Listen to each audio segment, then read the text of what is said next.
샬롬. 8월 10일 토요일입니다. 이제까지 함께한 하나님의 은혜가 오늘 하루도 성도 여러분과 함께 하시길 소망합니다. 이 시간 시편 말씀을 읽고 묵상하며 하나님 앞에서 침묵으로 기도드리겠습니다.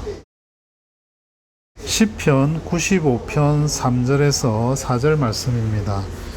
여호와는 크신 하나님이시요 모든 신들보다 크신 왕이시기 때문이로다.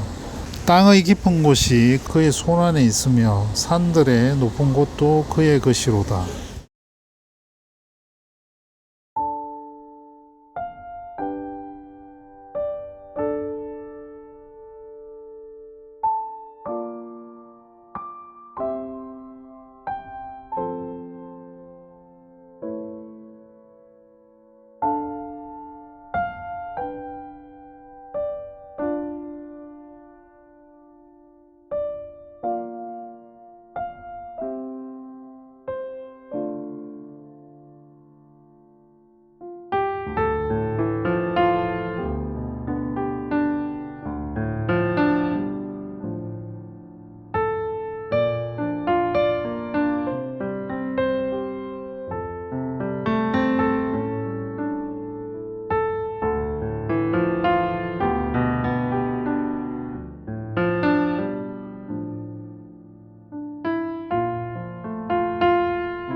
오늘 하나님이 우리에게 주신 말씀은 이사야서 34장입니다.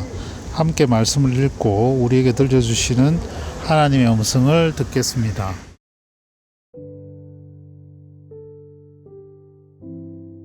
열국이여 너희는 나와 들을지어다.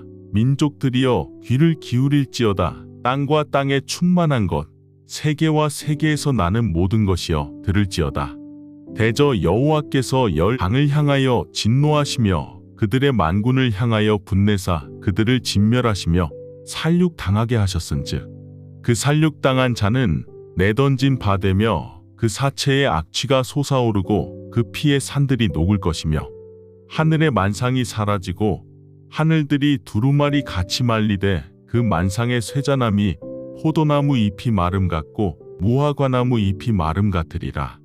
여호와의 칼이 하늘에서 족하게 마셨은즉 보라, 이것이 에돔 위에 내리며 진멸하시기로 한 백성 위에 내려 그를 심판할 것이라. 여호와의 칼이 피 곧 어린 양과 염소의 피에 만족하고 기름 곧 수샹의 콩팥 기름으로 윤택하니 이는 여호와를 위한 희생이 보스라에 있고 큰 살육이 에돔 땅에 있음이라. 들소와 송아지와 수소가 함께 도살장에 내려가니 그들의 땅이 피에 취하며 흙이 기름으로 윤택하리라. 이것은 여호와께서 보복하시는 날이여 시온의 송사를 위하여 신원하시는 해라. 에돔의 시내들은 변하여 역청이 되고 그 티끌은 유황이 되고 그 땅은 불붙는 역청이 되며 낮에나 밤에나 꺼지지 아니하고 그 연기가 끊임없이 떠오를 것이며 세세에 황무하여 그리로 지날 자가 영용이 없겠고 당아새와 고슴도치가 그 땅을 차지하며 부엉이와 까마귀가 거기에 살 것이라.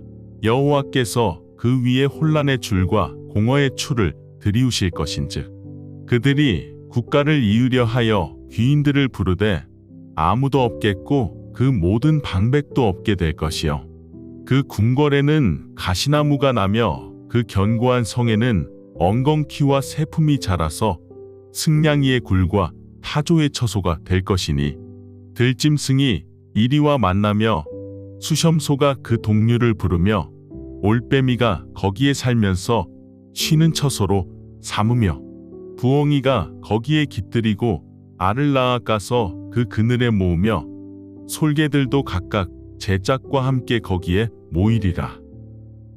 너희는 여호와의 책에서 찾아 읽어보라. 이것들 가운데서 빠진 것이 하나도 없고 제 짝이 없는 것이 없으리니 이는 여호와의 입이 이를 명령하셨고 그의 영이 이것들을 모으셨습니다. 여호와께서 그것들을 위하여 제비를 뽑으시며 그의 손으로 줄을 띄어 그 땅을 그것들에게 나누어 주셨으니 그들이 영원히 차지하며 대대로 거기에 살리라. 이사야서 34장은 여호와께서 원수들을 벌하시리라 라는 타이틀로 되어 있습니다. 여호와께서는 원수들을 왜 벌하실까요? 그러면 원수를 사랑하라는 말씀하고는 어떻게 될까요? 잘못한 사람을 우리가 벌하면 안 된다는 그런 뜻일까요? 아니면 내 힘으로 원수를 벌하지 못하더라도, 내 능력이 그렇게 되지 않더라도 하나님을 믿고 위로를 받고 또 노여움을 풀라는 그런 뜻일까요? 원수를 벌하는 것은 이사야서 34장에만 나오는 것은 아닙니다. 우리나라에도 권선징악이라고 해서 오래전부터 전통적으로 내려오고 있습니다. 더 정확히는 동서고금을 통틀어 나오는 말이기도 합니다. 오늘 본문 8절에 보면 여호와께서 보복하시는 날이요 시온의 송사를 위하여 신원하시는 은혜라 이렇게 나와 있는데 좀 어렵습니다. 근데 우리말 성경을 찾아보면 시온을 위해 대신 싸워주시며 보상하시는 은혜이다 이렇게 번역하고 있습니다. 오늘 본문에 나오는 에돔은 이삭의 후손이고 현재 요르단 정도에 자리 잡고 있는데 벌하고 또 보복한다는 내용들이 오늘 본문에 전체적으로 차지하고 있습니다. 잘못 살면 큰일 나고 원수는 또 대신 갚아줄 것이니 안심하라는 말씀이지만 조금 무겁고 무서운 말씀이기는 합니다. 또 오늘 마지막 구절을 보면서 또 다른 희망을 생각해 보았습니다. 여호와께서 그것들을 위해 그 땅을 그들에게 나눠 주셨으니 그들이 영원히 차지하며 대대로 그 위에 살리라.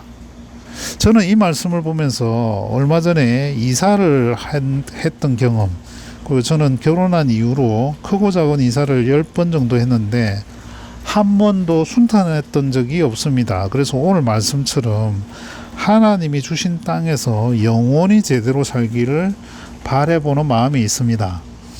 아침입니다만 이사와 관련해 저희 경험을 잠깐 나누고자 합니다.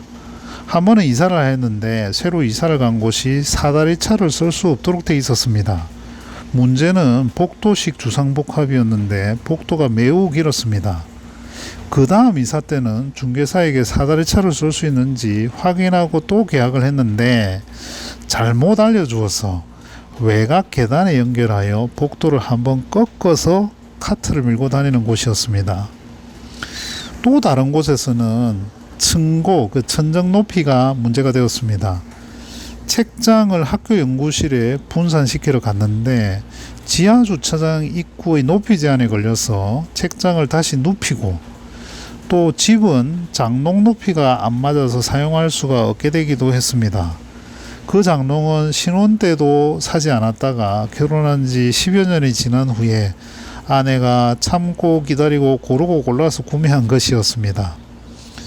또 한 번은 이사한 곳에 진입로에 경사가 있었는데 그 당시에 유치원 다니던 아들이 싱싱이란 놀이기구를 타다가 넘어져서 이마가 혹처럼 부풀어 올랐습니다. 병원을 데려가는 바람에 짐을 대충 넣어 놓고 가서 포장이사가 큰 의미가 없는 상황이 되기도 했습니다. 한 번은 중개사가 이사 날짜 변경을 제대로 전달하지 못해서 길에 나앉을 뻔한 일도 있었습니다. 이번에 이사를 갈 때는 집을 내놓았는데 6개월 이상 나가지 않아서 어렵게 계약을 했습니다. 근데 그 날짜가 7월 10일 장마와 폭염의 한복판이었습니다. 오전 8시부터 이사를 하기로 했는데 밤새 비가 오다가 7시부터 멈추었습니다. 비 대신에 더위가 찾아왔지만 새로 이사한 곳에는 바람이 너무나도 잘 통하는 곳이었습니다. 한강에서 꽤 떨어져 있는 곳임에도 불구하고 앞이 탁 트여서 강바람과 뒤쪽 산바람이 마주보는 창을 통해서 매우 잘 통하는 그런 곳이었습니다. 이삿짐 센터에서도 한 명을 무료로 더 보내주었습니다. 가구 배치도 자로 된 듯이 잘 맞아서 가족들의 만족도가 매우 높다는 것이 감사한 일이었습니다.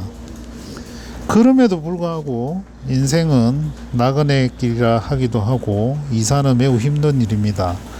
레위기에서는 하나님은 토지를 영구히 허락하지 않는다는 말씀도 기록하고 있습니다. 하나님 나라 소망을 늘 가지고 이 땅 위에서도 평온하게 살아가는 성도님들 되시기를 소망합니다. 기도하시겠습니다. 하나님, 잠시 살다가는 이 세상에서 감사하는 마음만 주시옵소서. 서운하게 하거나 또 원수를 만나더라도 잘 이겨내게 하여 주시옵소서. 예수님 이름으로 기도합니다. 아멘.